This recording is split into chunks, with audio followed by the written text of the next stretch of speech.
कराची के सर से तूफान टल गया। बाइपर जॉय ने रुख तब्दील कर लिया। कल केटी बंदर और गुजरात की साहिली पट्टी से टकराएगा। तूफान केटी बंदर से 257 किलोमीटर दूर, 30 फुट बुलंद लहरें, 180 किलोमीटर फी घंटा के तूफानी झक्कड़। सिंध की साहिली पट्टी पर तूफान के असरात, 67,000 अफराद की महफूज मकाम पर मुंतकली। साहिली पट्टी को खाली करवा लिया गया। गोलारची के 0 पॉइंट, केटी बंदर और गिरदोनवा के देहात में पानी दाखिल। ठट्टा के साहिली इलाकों में तेज हवाएं। कराची में हॉक्स बे और रेडी गोट पर लहरें बेकाबू। पानी सड़क पर आ गया। और माड़ा में भी तुगयानी पानी शहर में दाखिल। कई घर डूब गए। लंगर अंदाज छोटी कश्तियों को ताकतवर लहरें बहा ले गईं। कराची में 100 मिलीमीटर बारिश का इम्कान। ठट्टा, बदीन, सजावल, थरपारकर और मीरपुर खास में 300 मिलीमीटर बारिश की पेशगोई।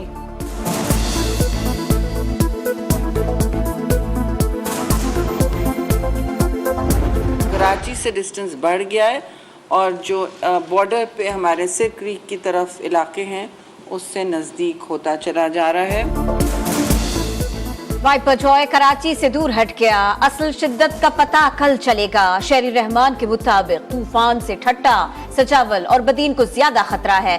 थरकार पारकर भी मुतासिर हो सकता है। मीरपुर खास, उमरकोट में तूफानी हवाएं चलेंगी। तूफान के असरात हब और लसबेला पर भी होंगे।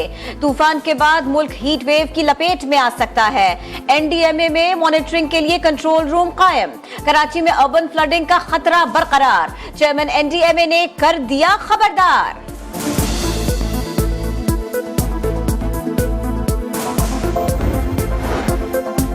बाइपर जॉय के कैटेगरी 3 से कम होकर कैटेगरी 2 में तब्दील होने की पेशगोई। वजीर आजम की मुतासरीन को तमाम तर सहूलियात फराहम करने की हिदायत। ट्वीट में लिखा, कराची में भी हंगामी सूरत हाल से निपटने के लिए तैयारी कर ली है। पाक फौज की इमदादी कार्रवाइयां भी जारी हैं। कोर कमांडर कराची ने रेस्क्यू अमल आज रात हर सूरत मुकम्मल करने की हिदायत कर डाली। अगले 72 घंटों तक रेंजर्स और फौजी दस्तों को अलर्ट रहने का हुक्म। GOC हैदराबाद गैरिजन का सजावल में रिलीफ कैंप्स का दौरा। छोटे जहाजों की एयरपोर्ट पर लैंडिंग बंद। बहरी जहाजों का रूट तब्दील।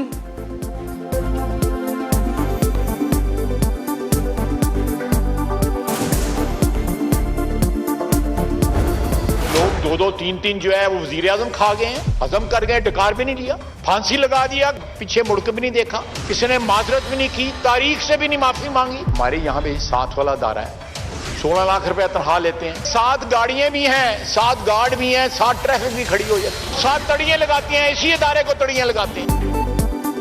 3-3 वजीर आजम खा गए, डकार तक ना ली, फांसी लगाई और तारीख से मुआफी तक ना मांगी। 16-16 लाख तनख्वाह लेने वाले पड़ोस की इमारत में बैठते हैं, पार्लियामेंट को तड़ियां लगाते हैं। ख्वाजा आसिफ का कौमी असम्बली में धुआंधार खिताब, बोले मुल्क को एक ही खतरा है और वो है मईशत का। मुल्क का बाल बाल कर्ज में जकड़ा हुआ है। अरबों की टैक्स चोरी हो रही है और टैक्स ना देने वाले पार्लियामान में मौजूद हैं। ख्वाजा आसिफ ने कहा, जिस साहब को हमने खुद दूध पिलाया उसने 9 मई को इस कौम को डसा और कहता है मेरे साथ ज्यादती हुई है।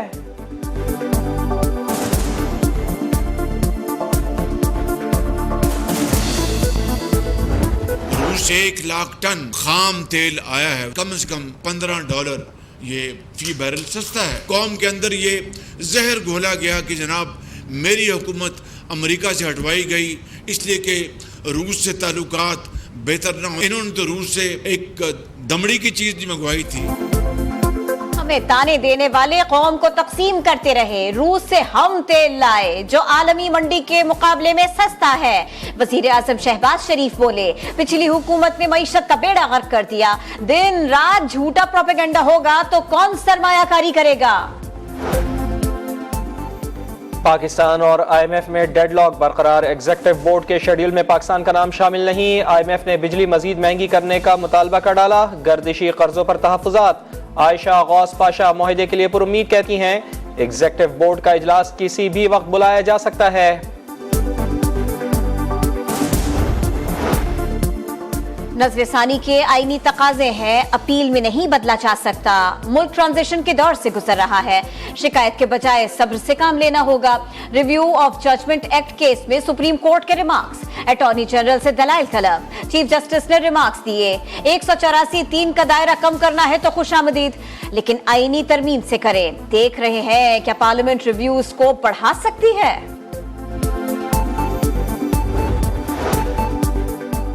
चीफ जस्टिस सुप्रीम कोर्ट की ज़ेरे सदारत जुडिशल कमीशन का इजलास। Chief justice Peshawar high court justice Musarrat Hilali की सुप्रीम कोर्ट में तैनाती की सिफारिश तजवीज़ जस्टिस काजी फाइज ईसा ने दी थी। मिलिट्री कोर्ट्स में मुल्जिमान का शफाफ ट्रायल और आला अदालतों में अपील का हक होगा। वजीर कानून आसम नजीर तारड़ कहते हैं 9 मई के वाकयात में मुलव्विस किसी खातून का केस फौजी अदालत को नहीं भेजा गया। फसादात में मुलव्विस मजीद 3280 अफराद की शनाख्त, 1767 गिरफ्तार, दीगर की गिरफ्तारी के लिए कोशिशें। कराची का मेयर कौन होगा, फैसला कल होगा। मुर्तजा वहाब और हाफिज नईम मध्य मुकाबिल। पोलिंग का मकाम तब्दील KMC हॉल के बजाय आर्ट्स काउंसिल ऑडिटोरियम में होगी। पोलिंग स्टेशन में मौजूद अहल वोटर्स की अक्सरियत की बुनियाद पर कामयाबी का फैसला होगा।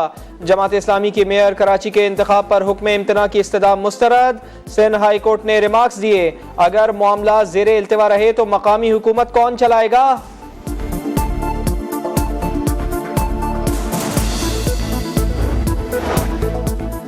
डॉलर ओपन मार्केट में मजीद 4 रुपए सस्ता, 2 रोज में कदर 11 रुपए गिरी, 294 रुपए में फरोख्त। इंटरबैंक में डॉलर 79 पैसे सस्ता होकर 287 रुपए 18 पैसे का हो गया। पाकिस्तान मौसमियाती तब्दीली से मुश्किलात में घिरा हुआ है, अमरीका मदद करे। रुकने कांग्रेस का बाइडन हुकूमत से मुतालिबा, कहा हुकूमत IMF और आलमी बैंक की जानिब से इमदाद की दस्तयाबी में भी किरदार अदा करे। रूस से 1 लाख टन खाम तेल आया है, कम से कम $15 ये फी बैरल सस्ता है। कौम के अंदर ये जहर घोला गया कि जनाब मेरी हुकूमत अमेरिका से हटवाई गई इसलिए कि रूस से ताल्लुकात बेहतर ना हो। इन्होंने तो रूस से एक दमड़ी की चीज मंगवाई थी। हमें ताने देने वाले कौम को तकसीम करते रहे। रूस से हम तेल लाए जो आलमी मंडी के मुकाबले में सस्ता है। वजीर आजम शहबाज शरीफ बोले, पिछली हुकूमत ने मईशत का बेड़ा गर्क कर दिया। दिन रात झूठा प्रोपेगेंडा होगा तो कौन सरमायाकारी करेगा। पाकिस्तान और IMF में डेडलॉक बरकरार। एग्जीक्यूटिव बोर्ड के शेड्यूल में पाकिस्तान का नाम शामिल नहीं। IMF ने बिजली मजीद महंगी करने का मुतालबा कर डाला। गर्दिशी कर्जों पर तहफ़्फ़ुज़ात। आयशा गौस पाशा मुआहदे के लिए पुरुम्मीद कहती हैं, एग्जीक्यूटिव बोर्ड का इजलास किसी भी वक्त बुलाया जा सकता है।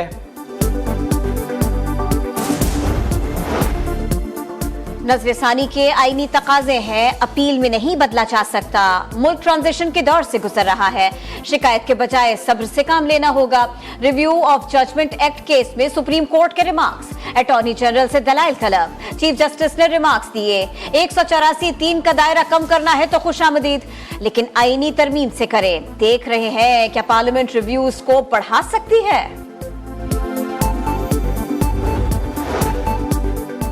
चीफ जस्टिस सुप्रीम कोर्ट की ज़ेरे सदारत जुडिशल कमीशन का इजलास। Chief justice Peshawar high court justice Musarrat Hilali की सुप्रीम कोर्ट में तैनाती की सिफारिश तजवीज़ जस्टिस काजी फाइज ईसा ने दी थी।